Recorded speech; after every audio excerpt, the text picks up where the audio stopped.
আবু বকর ডাক দিয়া বলে, ইয়া রাসূলুল্লাহ, ইয়া হাবিবাল্লাহ, নবী গো, 4 জনের মধ্যে যেহেতু 3 জন বাদ পড়ে গেছে, ইয়া রাসূলুল্লাহ, ইয়া হাবিবাল্লাহ, আমি আবু বকরে মনে হয় হাদিয়াটা পাবো। নবী ডাক দিয়া বলে, এ আবু বকর, কেন তুমি এত বড় আশিক দাবি করলা? আবু বকর বলে, ইয়া রাসূলুল্লাহ, ইয়া হাবিবাল্লাহ, হিজরতের রাতে যখন আপনি আমারে নিয়ে রওনা দিলেন, ওই যে গুহার ভিতরে সাপের কামড় আমি খাইলাম, আপনি যখন পাথরের মধ্যে আপনার পা মোবারক আঘাত লেগে আপনার পায়ের থেকে রক্ত বের হইতাছে, ইয়া রাসূলুল্লাহ, আমি আপনার কাঁধের মধ্যে নিয়া যখন গুহার মধ্যে চলে গেলাম, গুহার মধ্যে যাওয়ার পরে আমি দেখলাম অনেকগুলা গর্ত দেখা যায়। ইয়া রাসূলুল্লাহ, ইয়া হাবিবাল্লাহ, এতগুলা গর্ত দেখার পরে আমি আমার কোটটাটা খুলে ফেললাম। কোটটা খোলার পরে কোটটাটা টুকরা টুকরা করলাম, টুকরা টুকরা কইরা প্রত্যেকটা গর্তের ভিতরে আমি দিয়ে দিলাম। তারপরে প্রত্যেকটা গর্ত আমি বন্ধ কইরা দিলাম। ইয়া রাসূলুল্লাহ, ইয়া হাবিবাল্লাহ, নবী গো, নবীজি, আমি দেখলাম 2টা গর্ত বাকি আছে। আমি 2টা গর্ত আমার পা দিয়া বন্ধ করলাম। আমি 2টা গর্ত আপনি পা দিয়া বন্ধ করলাম। আপনি বড় ক্লান্ত হয়ে গেছেন। আমি আপনারে বললাম, ইয়া রাসূলুল্লাহ, ইয়া হাবিবাল্লাহ, আপনি আমার কোল মোবারকের মধ্যে ঘুমান। আমি আপনারে আমার কোল মোবারকের মধ্যে ঘুম পাড়াইলাম। ও মায়া নবী, আমি হঠাৎ করে দেখলাম যে গর্তের মধ্যে আমি পা দিয়া গর্তটা বন্ধ করছি। আমি দেখলাম কে যেন আমার পায়ের মধ্যে এমন ভাবে আওয়াজ দেয়, এমন ভাবে প্রথমে আওয়াজ দিল, আমার আর বুঝতে বাকি নাই, মনে হয় গর্তের ভিতরে সাপ অথবা বিচ্ছু আছে। আমি দেখলাম আমি দেখলাম কয়েকবার দেখলাম গর্তের ভিতরে আমার পায়ের ভিতরে এমন এমন করে। আমি ভাবলাম নিশ্চয়ই কোনো সাপ আছে অথবা কোনো বিচ্ছু আছে, এমন ভাবে বারবার নখ দিতেছে, কিন্তু আমি তো পাও সরাই না, কারণ আমি যদি পা সরাই আমার রহমতুল লিল আলামিন রে কামড় দিবে। আবু বকর বলে, ইয়া রাসূলুল্লাহ, ইয়া হাবিবাল্লাহ, আমি আরো শক্ত কইরা গর্তের মধ্যে পা দিয়া দইরা রাখলাম। যখনই আমারে কয়েকবার এমন ভাবে আওয়াজ দিল, এমন ভাবে কয়েকবার সংকেত দিল, কিন্তু আমি গর্ত থেকে পা সরাই না। ইয়া রাসূলুল্লাহ, ইয়া হাবিবাল্লাহ, কিছুক্ষণ পরে আমি দেখলাম পিঁপড়ার মতো আমার পায়ের মধ্যে কিসে যেন কামড় দিল। আমার আর বুঝতে বাকি নাই, সাপ মনে হয় আমারে কামড় দিয়া দিছে। ইয়া রাসূলুল্লাহ, আমার পায়ের মধ্যে যন্ত্রণা শুরু হয়ে গেল। পা থেকে যন্ত্রণা শুরু করতে করতে আমার মস্তিষ্ক একবারে মগজ পর্যন্ত চলে আসে, আমার পুরো বডিটা একবারে নীল হয়ে গেছে, ব্যথার যন্ত্রণা সহ্য করতে পারতাছি না। ইয়া রাসূলুল্লাহ, ইয়া হাবিবাল্লাহ, আমি একবারে ছটফট করতেছি, কিন্তু আমার মনটা জবান কইলা চিৎকার দিয়া কান্না করতে, কিন্তু আমি চিৎকার দিয়া কান্না করি না। কেন কেন কেন জানেননি? কারণ আমি যদি চিৎকার দিয়া কান্না করি আপনি রাসূলের পাকের ঘুমের মধ্যে ডিস্টার্ব হবে, এই জন্য আমি কান্না করি না। আমার নবী ডাক দিয়ে বলি, রে আবু বকর, তারপরে তোমার কি হইল? আবু বকর বলে, ইয়া রাসূলুল্লাহ, ইয়া হাবিবাল্লাহ, বিষের তীব্র যন্ত্রণা আমি সহ্য করতে না পারার কারণে আমার চোখ বেয়ে পানির ফোঁটাগুলো জমিনের মধ্যে পড়তেছে। একটা ফোঁটা যেই মাত্র আপনার দেহ মোবারকের মধ্যে পড়লো, ওই ফোঁটাটা পড়ার পরে, ইয়া রাসূলুল্লাহ, ইয়া হাবিবাল্লাহ, ও মায়ার নবী গো, আপনার ঘুম মোবারক ভেঙে গেল। আপনি তারপরে উঠে গেলেন, উঠার পরে আপনি বললেন, আবু বকর কান্দো কেন? আবু বকর বলে, ইয়া রাসূলুল্লাহ, ইয়া হাবিবাল্লাহ, আমি কেন চোখের পানি ফালায়া কান্দি জানেননি? একটা মাত্র কারণ, সেটা হলো সাপ আমার কামড় দিয়া দিছে গো নবী, আমি বিষের যন্ত্রণা সহ্য করতে পারি না, এই জন্য আমার চোখ বেয়ে পানি আপনার দেহের মধ্যে পড়লো। রহমতুল লিল আলামিন ডাক দিয়া বলে, রে আবু বকর, তোমারে সাপে কামড় দিছে কেন তুমি আমারে বলো না?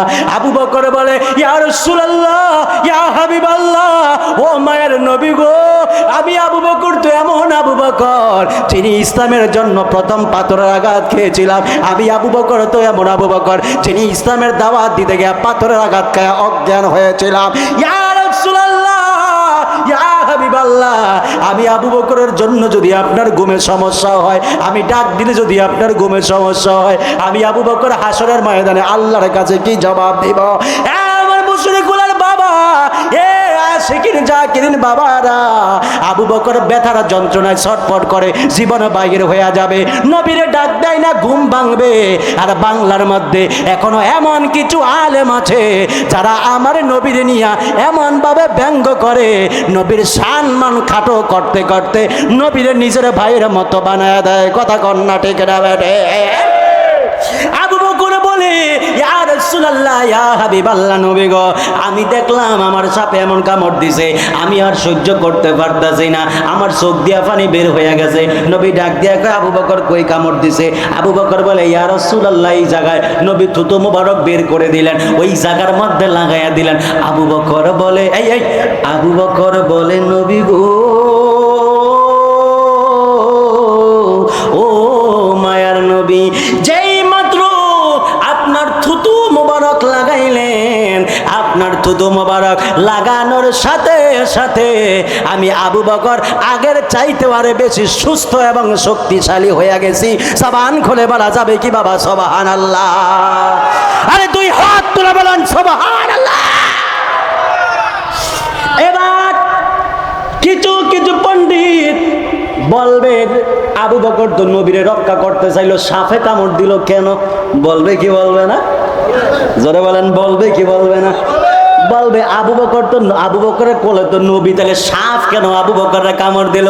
আরে বোকা, কেন বুঝো না? এই সাপ কেন মরুভূমি রাইকা গুহার মধ্যে আসছে জানো নি? কারণ হইল, কারণ কি? নবী ডাক দিয়া কয়, এ সাপ, আবু বকরে কেন কামড় দিছস?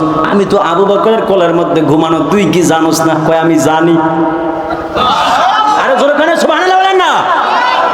কয় তুই কি জানোস না? কয় হ আমি জানি। কামড় দিছিস কি লেগে? কয় আমার দরকার আছে এই জন্য কামড় দিছিস। আরো জোরে কর না সুবহানাল্লাহ। নবী কয় কি আবার দরকার, কেন কামড় দিলি? সাপে ডাক দিয়ে কয়, ইয়া রাসূলুল্লাহ, আমি অনেক আগে থেকে জানতাম আপনি মদিনাতে হিজরত করবেন আর এই গুহার মধ্যে আসবেন। সাপ জানলো কেমনে? সাপ নবী আসবে এটা যদি জানে, ওলি আল্লাহরা জানে কি জানে না? এই জোরে বলেন, জানে কি জানে না? আরো জোরে বলেন, জানে কি জানে না? এই জন্য বলছিলাম শানের রেসালাত দিয়ে বুঝিয়ে দিলাম। এবার বুঝতে পারতেছেন নি? নবী ডাক দিয়ে, আচ্ছা তারপরে কি হইলো? সাপ কয়, আমি অনেক আগে থেকে জানতাম আপনি এই জায়গার মধ্যে যাবেন, আজকে আমি অনেকগুলা বছর ধরে এই জায়গায় অপেক্ষা করি। নবী কয় কেন? কয় সাপ কয় আমি আপনার একটু দেখতে চাওয়ার জন্য। সুবহানাল্লাহ বলেন না? আরো জোরে বলেন না সুবহানাল্লাহ বলেন না?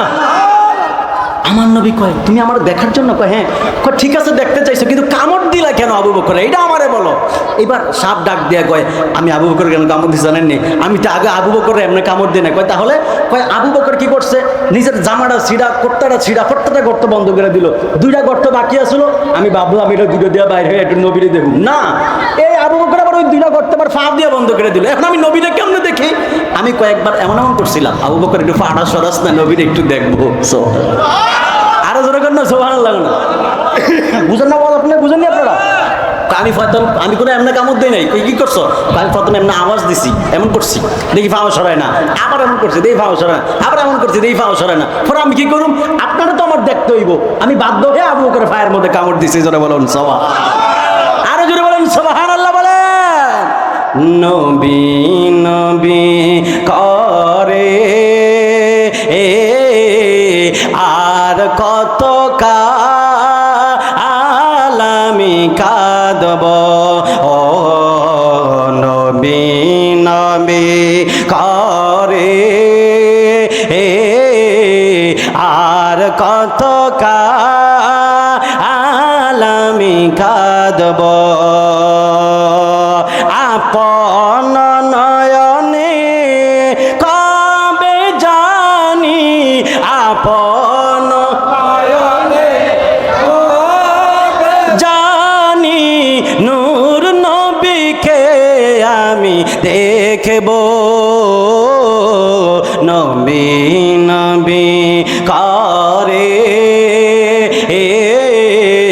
আর কত কাল আমি কাঁদব, লোভ লালসায় কবু কখনো, লোভ লালসায় কবু কখনো নূর নবীকে নাহি ছাড়ব, নবী নবী করে আর কত কাল আমি কাঁদব নবী নবী জোরে আর কত কাল আমি এই কাঁদনে কবে জানি হবে সমাধি কেঁদে কেঁদে বুকের মাঝে হয়েছে নদী এই কাঁদনে কবে জানি হবে সমাধি কেঁদে কেঁদে বুকের মাঝে হয়েছে নদী সেই নদী কেঁদে বলে সেই নদী কেঁদে বলে সাগর বানাবো নবী নবী করে আর কত কাল আমি কাঁদব নবী নবী করে আর কত কাল আমি দুরুদ সালামে মিলাদ কিয়ামে দুরুদ সালামে মিলাদ কিয়ামে দুরুদ সালামে মিলাদ কিয়ামে নূর নবীকে কাছে রাখব নবী নবী করে আর কত কাল আমি কাঁদব নবী নবী করে আর কত কাল আমি কাঁদব আপন নয়নে কবে জানি আপন নয়নে জানি নূর নবীকে আমি দেখব নবী নবী করে আর কত কাল আমি কাঁদব নবী নবী করে আর কত কাল আমি আমার বন্ধুরা রে নবী নবী কইরা আর কত কাঁদব আমার রহমতুল লিল আলামিন এমন মায়ার নবী জিনার চেহারা দেখলে দোজখের আগুন হারাম হয়ে যায় কথা কন্যা ঠিক না বেটি আরে সাপ নবীরে দেখার জন্য পাগল এ যুবক ভাইয়েরা কেন বোঝেন না কেন বোঝেন না আপনি তো যেই কবরের মধ্যে চলে যাবেন বন্ধুর পাল্লায় পইরা নামাজ রোজা বাদ দিয়া ফুটবল খেলার জন্য যান আসরের আজান দেয় মুয়াজ্জিন মাইকের মধ্যে আজান দেয় বন্ধু ডাক দিয়া কয় রে বন্ধু কই যাস কয় বন্ধু নামাজ পড়তে যাই কয় হাই স্কুল মাঠে তো খেলা আছে আই নামাজটা কেল্লাই পরে নামাজ পড়ি বন্ধুর পাল্লায় পইরা নামাজ বাদ দিয়া খেলার জন্য চলে গেলেন যদি মাগরিবের সময় আমার নিঃশ্বাসটা বাইর হয়ে যায় আপনার ওই বন্ধু সবার প্রথমে আপনার জানাজার জন্য বাস কাটার জন্য পাগল হয়ে যাবে কথা কন্যা ঠিক না বেটি আরেক বন্ধু কাফনের কাপড় কেনার জন্য পাগল হয়ে যাবে আরেক বন্ধু কবর খোঁড়ার জন্য পাগল হয়ে যাবে। এক যুবকের দল এমন একটা কবরের মধ্যে দিয়ে তোমার চলে আসবে, সেই কবরে তোমার কেউ আপন হবে না, না আপন হবে মা, না আপন হবে বাবা, না বন্ধু বান্ধব, না বিবি বাল বাচ্চা, কবরে কেউ আপন হবে না। কবরে একজন আপন হয়ে যাবে, ইনি হলেন রহমতুল লিল আলামিন। জবান খুলে কন্যা বাজান, কথাটা ঠিক না বেটে? আবু বকর ডাক দিয়া বলে, ও মায়ের নবী গো, হিজরতের রাতে আমার ভালোবাসা এত পরিমাণ বেশি ছিল, এই জন্য আল্লাহ আমার উপর খুশি হয়ে গেছে। আপনি নবী জবান দিয়া বলেছেন, আমি আবু বকরের হিজরতের একটা রাত্রের আমল তামাম উম্মতের আমলের চাইতে আরো বেশি, এই জন্য আমি আবু বকর সব চাইতে বড় আশিক। নবী ডাক দিয়ে বলে, আবু বকর রে, ও আবু বকর, তুমিও এই হাদিয়াটা পাইবা না। চারজন সাহাবী নবীর দরবারে ছিল, এই চারজন সাহাবীর একজনও পাইল না। সাহাবীরা ডাক দিয়া কয়, ইয়া রাসূলুল্লাহ, আমরা প্রধান চারজন সাহাবী ছিলাম, প্রধান চারজন সাহাবীর একজনও পাইলাম না, তাহলে হাদিয়াটা কে পাইব? নবী ডাক দিয়া কয়, তোমাদের চাইতো আরো বড় একজন আশিক আছে। আরো জোরে কন্যা সুবহানাল্লাহ রে। আজকা বাস দিয়া যাবো, তাদেরকে বুঝাই দিয়া যাবো, নবীর মোহাব্বতের বেলায় কোনো ফতোয়া চলে না, ঠিক কিনা বলেন? বুঝাই দিয়া যাবো তাদেরকে, কারণ হেদায়েত কপালে থাকতে হয়, এটা জোর করে দেওয়া যায় না। কথা বলেন, ঠিক কিনা বলেন? এবার সাহাবীরা ডাক দিয়া বলে, নবী গো, ও মায়ার নবী গো, এই হাদিয়াটা আবার কে পাইব? নবী ডাক দিয়া কয়, আরো একজন বড় আশিক আছে। সাহাবীরা কয়, আমরা তো আপনার সাথে এত বছর চলতেছি, একসাথে ইফতার করলাম, একসাথে সাহারি খাইলাম, একসাথে রোজা রাখলাম, একসাথে তাহাজ্জুদ পড়লাম, তাহলে আবার বড় আশিকটা কি? ওই আশিক কি মক্কার নি? নবী কয়েন না মদিনার নি? কয়েন না কোন দেশের? করনুন দেশের। জোরে কোন সাহাবীরা বলে, ইয়া রাসূলুল্লাহ, ইয়া হাবিবাল্লাহ, নবী গো, যেই লোকটা আপনার এত বড় আশিক, আপনি তারে দেখছেন নি? নবী কয়, না, সরাসরি দেখি নাই। কয়, ওই লোকটা আপনারে দেখছেনি? কয়, না, আমারেও দেখে নাই। সুবহানাল্লাহ কন্যা, আর জোরে কন্যা সুবহানাল্লাহ। নবীরে সাহাবীরা কয়, আপনি দেখছেন? নবী কয়, না, দেখি নাই। কয়, ওই লোকটা আপনারা দেখছে? কয়, না, দেখে নাই। আপনিও দেখেন নাই, লোকও আপনারা দেখেন নাই, তাহলে এত বড় আশিক হইল কেমনে? জোরে কন্যা সুবহানাল্লাহ বলেন না, আরো জোরে বলেন না সুবহানাল্লাহ। কলবে কলবে মিল না হইলে মনের আশা পূরণ হইবে না রে আল্লাহ। নিশে রাইতে কারবাসি বাগাজে, নিশে রাইতে কারবাসি বাগাজে, বাঁশি বাজায় আমার দয়াল মুর্শিদ, বাঁশি বাজায় আমার ইয়ামিন শাহ, কি যে সুন্দর লাগে রে আল্লাহ। নিশে রাইতে কারবাসি বাজে, আল্লাহু আল্লাহু আল্লাহু আল্লাহু আল্লাহু আল্লাহু। নিশে রাইতে কারবাসি বাজে, নিশে রাইতে কারবাসি বাজে, আল্লাহু আল্লাহু লা ইলাহা ইল্লাল্লাহু মুহাম্মাদুর রাসূলুল্লাহ সাল্লাল্লাহু আলাইহি ওয়া সাল্লাম। ইয়া রাসূলুল্লাহ, এত বড় আশিক আপনারা দেখেন নাই, আপনিও দেখেন নাই, এত বড় পাগলটা কি? আমার নবী ডাক দিয়ে কয়, পাগলটা কি জানো নি? কয়, কে?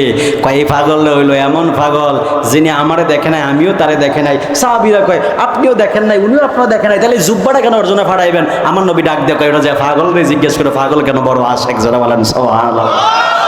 যাই হোক, আমার নবী হাদিয়াটা দিয়া দিলেন। হাদিয়াটা দেওয়ার পরে আমার নবী তো দুনিয়া থেকে বিদায় নিয়ে চলে গেলেন। তারপরে এবার আমার সাহাবায়ে কেরাম হাদিয়াটা নিয়ে ওই জায়গার মধ্যে গেছে। ও যাওয়ার সময় আবার নবী ডাক দিয়ে কইছে, নবী ডাক দিয়ে সাহাবীরা কয়, ইয়া রাসূলুল্লাহ, পাগলাটারে চিনমু কেমনে? আমার নবী কয়, তোমরা দেখবা সারা গায়ের মধ্যে কোটটা দেখবা, বুকটা যখন ফাঁক করবা, দেখে বুকের মধ্যে সাদা সাদা 3টা দাগ দেখা যায়। জোরে বলেন সুবহানাল্লাহ। তো সাহাবায়ে কেরাম ওই দেশের মধ্যে গেছে, যাইদের ছোট ছোট বাচ্চাগুলো, এখন আর অনেক পাগল টাগল আছে, দেখাইতেছে কেউ নয়, বাচ্চাগুলোদেরকে জিজ্ঞাসা, তোমরা কি কে? কোনো একটা পাগল ছিল নি? কয়, কেমন পাগল? যার বুকের মধ্যে সাদা দাগ। ফলাবেন আমরা কি এগুলো দেখি নাকি? কয়, আচ্ছা ঠিক আছে। কয়, আমরা অনেক পাগল দেখি, কিন্তু একটা পাগল আছে সবার চাইতে ব্যতিক্রম। জোরে বলেন সুবহানাল্লাহ বলেন। কয়, এক একটা পাগল আছে ব্যতিক্রম। কয় কেমন? কয় পাগলের আমরা গোসল করতে দেখি না। কয় তো? কয় কিন্তু তার গায়ের থেকে মেশকে আম্বরের গ্রান বের হয়। আরো জোরে বলেন না সুবহানাল্লাহ বলেন। কয় কোথায় যেন সকালে চলে যায়, আবার বিকাল বেলায় আসে। কয় তাই নাকি? কয় হ্যাঁ। এবার সাহাবীরা আমার ওমর আলী রাদিয়াল্লাহু তাআলা আনহু এবং ওমরে ফারুক রাদিয়াল্লাহু তাআলা আনহু, ওসমান রাদিয়াল্লাহু তাআলা আনহু, ওনারা তিনজন বলতেছেন, তিনজন মতান্তরে দুইজন সাহাবী, ওনারা বলতেছেন আচ্ছা ঠিক আছে ওই পাগলাটা এলে পাগলাটা অপেক্ষা করুন। এবার ওই পাগলা যখন আসছে, আমি খুব শর্টকাট করে দিয়েছি বাজান, ঘটনা আর অনেক বড়। তবে ওই যে দুই মেয়ে বিয়া দিছে আমার বাজানে, কয় আগে ছিল এখন নাই, আগেও আসিল না এখন আসিল না, যদি সময় থাকে ওইটাও ভাঙ্গিয়ে দিয়ে যাবো, নয়তো আবার আমার শরীর ধরে মানুষকে হুজুরে কইছে দুই বোন বিয়া করুন যায়, বড়টাও সুন্দর ছোটটাও সুন্দর, দুইটাই আমার। ঠিক নি ব্যাটি নিয়ে নিবেন নি আবার, না দেখো বড় বোনের শুধু ছোট বোনের শুধু দুইটা আমি নিয়ে যাবো না, এমনটা করেন না। আবার এটার আবার সিস্টেম আছে। আমি তারপরে সঙ্গে বলে দিই, প্রথম মাইয়া মারা গেছে, হ্যাঁ উম্মে কুলসুম মারা যাওয়ার পরে আমার নবী রুকাইয়াকে আবার ওসমানের কাছে বিয়া দিছে, বুঝছেন আপনারা? এটা কয়ে দিয়ে গেলাম। তবে এটার বিস্তারিত একটা ঘটনা আছে, আমি বলবো যদি আবার কখনো কোথাও আসি ইনশাল্লাহ, অথবা যদি এখানে সময় হয়। তো এবার সাহাবেরা গেছে, সাহাবিরা যাওয়ার পরে ওই পাগলা আইছে, সাহাবি কয় পাগলা দাঁড়াও, দাঁড়াইছে। এবার কয় তোমার নাম কি? কয় আপনারা কার, আমার নাম কেন জিজ্ঞেস করেন? কয় বলো তোমার নাম কি? কয় আমার নাম দিয়া কাম কি? সুবহানাল্লাহ না। কয় পাগলা যাবো তেরা পাগলা, আচ্ছা বলো তো তোমার বাড়ি কোথায়? কয় কেন আমি বলবো? কয় আচ্ছা ঠিক আছে তাহলে বলো তুমি এমন এমন লোকদেরকে চিনো কিনা? কয় আমি কেন আপনাদেরকে বলবো? সাহাবিরা ডাক দিয়া কয় আরে পাগল তো পুরো কঠিন পাগল। আচ্ছা বুকটা একটু ফাঁক করতো। যখনই কোর্তারা ফাঁক করছে, দেখে আমার নবীজি কইছে বুকের মধ্যে তিনটা দাগ দেখা যায়। জোরে বলেন সুবহানাল্লাহ, আরো জোরে বলুন না সুবহানাল্লাহ বলেন। এবার সাহাবিরা কয় ফাইসি পাগলা রে, পাগলা এটাই ওইটা, এটাই ওইটা। এবার গেছে আমার, এবার সাহাবিরা কয় আচ্ছা যাই হোক, এবার পাগলা ডাক দিয়ে আপনাকে পরিচয় দিবেন নি? সাহাবিরা কয় দিমু। কয় দেওয়ান লাগতো না। কয় কেন? কয় আমি জানি। সুবহানাল্লাহ কেন? আরো জোরে বলেন না সুবহানাল্লাহ বলেন। তো কয় তুমি কেমন জানো? কয় আমরা যে মদিনা থেকে নবী যে আমরা করে ফাটাইছে এটা আমি জানি। সুবহানাল্লাহ কর না। কয় তুমি কেমন জানো? কয় শুধু আমি জানি না, আপনাদের গায়ের থেকে মদিনার নবীর গ্রান মোবারকও পাওয়া যায়। জোরে বলুন না সুবহানাল্লাহ বলেন। তাহলে ওলি আল্লাহরা জানে না? ওলি আল্লাহরা জানে না? জানে। আচ্ছা এরপরে গেছে, এবার সাহাবিরা কয় আচ্ছা ঠিক আছে তোমার লোক বেশি কথা কওয়ার দরকার না, তোমার মাথা টাথা পুরা গরম, ধরো নবী যে হাদিয়াটা তোমার দিছে। এবার পাগলার যখন হাদিয়া সামনে দিতেছে, পাগলা তো চিৎকার মেরে কান্না করতেছে। যখন হাদিয়া হাতের মধ্যে দিছে, হাদিয়া বুকের মধ্যে নিয়া এক হাতে হাদিয়া বুকের মধ্যে ধরছে, আর এক হাত দিয়ে মুখের মধ্যে এমনি কাঁদতেছে। সাহাবিরা কয় তুমি এমন কাঁদতেছে কেন? তোমার তো খুশি হওয়ার কথা, এই হাদিয়ার জন্য আমরা চারজন সাহাবি কত কষ্ট করলাম, হাদিয়া পাইলাম না, তুমি কান্দো কেন? আবার মুখের মধ্যে হাত কেন? কথা বলো না কেন? পাগলা ডাক দিয়া আমি কথা বলবো কেমনে, আমার তো দাঁতই নাই। আরো জোরে বলেন না সুবহানাল্লাহ বলেন। আরে বেদরগঞ্জের মানুষ বুঝেন না কেন? আপনারা বুঝেন না কেন? নিজের শরীর কাটা কি জায়েজ আছে না না জায়েজ? জোরে বলেন কি? জোরে বলেন কি? এই যুবক ফলান্ডি প্রেমিক পুরুষেরা, জায়েজ না না জায়েজ? প্রেমিকা সেকা দিলে জি কৃত কৃত করে খালি কাটে, জায়েজ না না জায়েজ? এই জায়েজ না না জায়েজ? যদি একটু প্রেমিকা সেকা দিয়া দেয়, ব্রেকআপ করে, তাইলে আইসা খালি ব্লেড দিয়ে এমনি কাটে এমনি, এটা কি জায়েজ না না জায়েজ? এই জায়েজ না না জায়েজ? তোমরা কইরো না কেউ ধোঁকাবাজির প্রেম, ঠিক নেই? ঠিক নেই? তোমরা কইরো না কেউ ধোঁকাবাজির প্রেম। আরে যেই প্রেমে নাই আল্লাহ রাসূল মুর্শিদেরও ধ্যান, আরে যেই প্রেমে নাই আল্লাহ রাসূল মুর্শিদেরও ধ্যান, তোমরা কইরো না কেউ ধোঁকাবাজির প্রেম। কথা কন না ঠিক না? যুবক প্রেম করে হাত কাটবেন না, যদি প্রেম করে হাত কাটেন আর এটা টানেন, তাহলে ওই মাইয়াই কইব গোলামের ভিতরে সাইডা দিয়া বালাকামি করছে, এটা দিয়ে নেশা করে আগে জানতাম না। ঠিক নেই বাটে? এজন্য সাইডা গেলে স্ট্রং হইবেন, স্ট্রং হয়ে চলবেন, যাতে শুধু হয় না ওর মায়ের স্বজন আফসোস করে যে বালা একটা জামাই হারাইলাম। ঠিক নেই?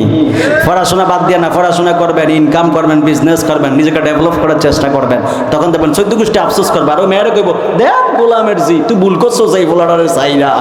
ঠিক নেই ব্যাটে বলে? আচ্ছা যাই হোক, একটু বলতেছে রাগ করতেছেন আপনারা? তো এবার কয় আমার তো দাঁতই নাই। ও কইছিলাম জি হাত কাটা কি জায়েজ না না জায়েজ? হ্যাঁ কি জায়েজ না না জায়েজ? তো ওয়াজ করে যে নবীর প্রেমে যে নিজের দাঁত ভাঙলো, জায়েজ না না জায়েজ? কি জায়েজ না না জায়েজ? নিজের দেহের অঙ্গের ক্ষতি করা কিন্তু না জায়েজ, কিন্তু ওয়াজ করুন যে সবটি দাঁত বাংলাটা যে না যায় হইল না, কেন হইল না? কেন হইল না? কারণ নবীর প্রেম ছিল, ঠিক কিনা বলেন? নবীর প্রেম ছিল ওয়াজকরণের ভিতরে। শুধুমাত্র এটা না, সাহাবীরা কয় আচ্ছা আপনি নবীরা তো ভালোবাসেন, দাঁতগুলো ভাঙছেন কেন? আমি যখন ধ্যান করতেছি একটা লোক ডাক দিয়া কয় আপনি এনে বসে বসে ধ্যান করেন, আর ওহুদের জমিনে নবীরে মাইরা ফেলছে, নাউজুবিল্লাহ কইতেন না? তো এই কথা শোনার পরে ওহুদের ময়দান নবীর দাঁত ভাঙিয়া ফেলছে। তো আমি শোনার পরে ভাবলাম আরে আমি নবীর এত ভালোবাসি, নবীর দাঁত ভাঙছে, এটা তো আমি সহ্যই করতে পারতাম না। আমি প্রথমে একটা দাঁত ভাঙলাম, পরে আবার ভাবলাম এই দাঁত ভাঙছি, তাহলে মনে হয় না এই দাঁত ভাঙে নাই, এই দাঁত ভাঙছে, ভাঙলাম আবার এইটা, আবার ভাবলাম না এইটা না ভাঙ্গা যদি এইটা ভাঙ্গা থাকে, আবার ভাঙলাম এইটা, আবার ভাঙার পরে ভাবলাম যদি এইটা না ভাঙ্গা যদি এইটা ভাঙ্গে, ভাবলাম এটা, এমন করে ভাঙতে ভাঙতে ভাঙতে আমার সমস্ত দাঁত ভেঙে ফেলছে। জোরে বলুন সুবহানাল্লাহ, আরো জোরে বলুন না সুবহানাল্লাহ বলেন। দাঁত ভেঙে ফেলছে। সাহাবীরা কয় আপনি নবীর এত পাগল, তাহলে নবীরে কেন একবারও দেখতে গেলেন না? সুবহানাল্লাহ কোন না। এবার ওই পাগলা ডাক দিয়া কয় আরে আমি নবীরে কেমনে দেখতে যাবো বলেন? আমি যদি নবীরে দেখতে যাই, আমার ঘরের মধ্যে আমার মা আছে, আমার মা নিজে হাঁটতে পারে না, আমার নিজে চলতে পারে না, নিজে খাইতে পারে, গোসল করতে পারে না, আমি যদি নবীরে দেখতে যাই আমার মায়ের সেবা করবে কে? জোরে বলুন না সুবহানাল্লাহ বলেন। এই জন্য মুশরিকুল আর যুবক ভাইয়েরা মুরব্বীরা বলেন মা বাবার খেদমতের দরকার আছে না নাই? আরে জোরে বলেন না আছে না নাই? মায়ের খেদমত করবেন, মায়ের খেদমত করবেন। ওরে মায়ের কান্দন যাবজ্জীবন,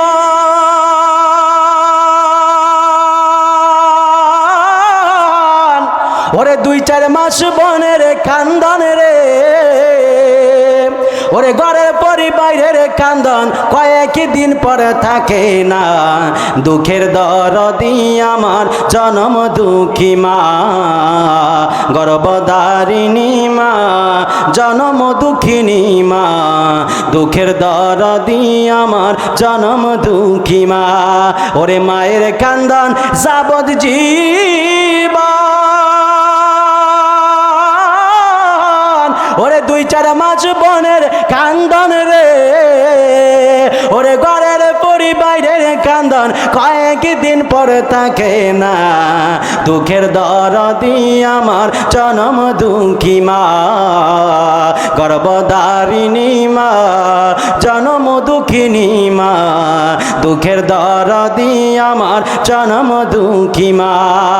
ওরে কত নামার রাত পোহালো বিজল গুয়ে মুতে, আমারে শুকনায় রাখিয়া মায় থাকে বিজাতে, আরে কত নামার রাত পোহালো বিজল গুয়ে মুতে, আমারে শুকনায় রাখিয়া মায় থাকে বিজাতে, ওরে অসুখ হইলে দেখি ছায়া, আমার মায়ের রইছে বিছানায় বৈশা গো, ওরে অসুখ হইলে দেখি ছায়া, আমার মায়ের রইছে বিছানায় বৈশা গো, আমায় আল্লাহ যাও গো লয়া সন্তানের নিও না, দুঃখের দরদি আমার জনম দুঃখী মা, গর্ভধারিণী মা, জনম দুঃখিনী মা, দুঃখের দরদি আমার জনম দুঃখী মা। ওরে মায়ের কান্দন যাবজ্জীবন, ওরে 2-4 মাস বনের কান্দন রে, ওরে ঘরের পরিবারের কান্দন কয়েকদিন পরে থাকে না, দুঃখের দরদি আমার জনম দুঃখী মা, গর্ভধারিণী মা, জনম দুঃখিনী মা, দুঃখের দরদি আমার জনম দুঃখী মা। একটা জবান বন্ধ রাখবেন না, চিৎকার মেরে জবানটা খইলা দিয়া কন্যা মা।